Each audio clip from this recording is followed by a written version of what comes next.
હું તમને શું કહું છું સાંભળો તો. હા બોલ ને. એ વેવાઈને ઘેરેથી દીકરીનો ફોન આવ્યો તો.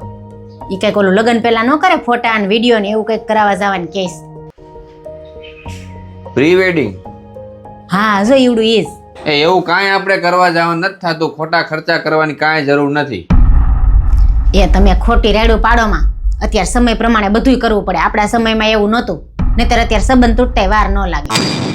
મેં તને કીધું ને, આપણે ઘેરે એવો રિવાજ છે જ નહીં ને આપણે એવું કાંઈ ગામની જેમ ફેન ફતુર કરવાના નથી. તું ના પાડી દે. અરે અત્યારે સમય પ્રમાણે બધાય આવું કરાવે છે, ફોટો ને એવું લગન પહેલા. આપણે એકલા જ નહીં કરાવી તો કેવું લાગશે? લોકો પછી વાતો કરશે. એ લોકો શું કહે ને એ માન નથી જોવાનું. લોકો તો તમે કાંઈ નહીં કરો ને તોય વાતું કરશે ને તમે કરશો ને તોય વાતું કરશે. એટલે ખોટા ખર્ચા આપણે કઈ કરવાના થતા નથી. તું એક કામ કર, રહેવા દે, હું વેવાઈને જ ફોન કરી લઉં છું હમણાં. એમાં વેવાઈને નો ફોન કરવાનો હોય. આ બધું કામ તો છોકરાઓનું છે. અને વેવાઈ એનાથી હા પાડી હોય તો જ છોકરીનો ફોન આવ્યો હોય ને. તમે પાછા કોઈ વાતમાં સમજો નહીં. એ સારું, તો એક કામ કરો, તમને ઠીક લાગે એમ કરો. હા તો પેલા જ હા પાડી દેતા હોય તો ખોટી માથાકૂટ કરો. એમાં માથાકૂટ કરવાની કોઈ વાત જ નથી.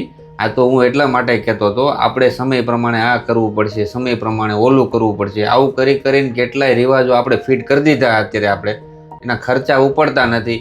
આમના છે ને લોકો ધોવાઈ જવાના છે. આમ તો તમારી વાત સાચી છે હો. આ લગ્નમાં એટલા નવા રિવાજો ઘરી ગયા છે ને, લગ્નમાં જેટલો ખર્ચો થાય એટલો લગ્ન પહેલા થઈ જાય છે. અને સમય પ્રમાણે બધું કરવું પડે એ વાત સાચી. આપણે કોઈ વસ્તુનો વિરોધ નથી કરતા, પણ હું એમ કહેવા માંગુ છું કે આપણે પરિસ્થિતિ જોઈને બધી વસ્તુ કરવી જોઈએ. અને મિત્રો, મારી વાત સાચી લાગે ને તો કોમેન્ટ જરૂર કરજો. અને તમારું શું કેવું છે ને એ પણ કોમેન્ટ કરજો. અને સારો લાગ્યો ને આ વિડીયો તો 10 પરિવારોને મોકલી દેજો.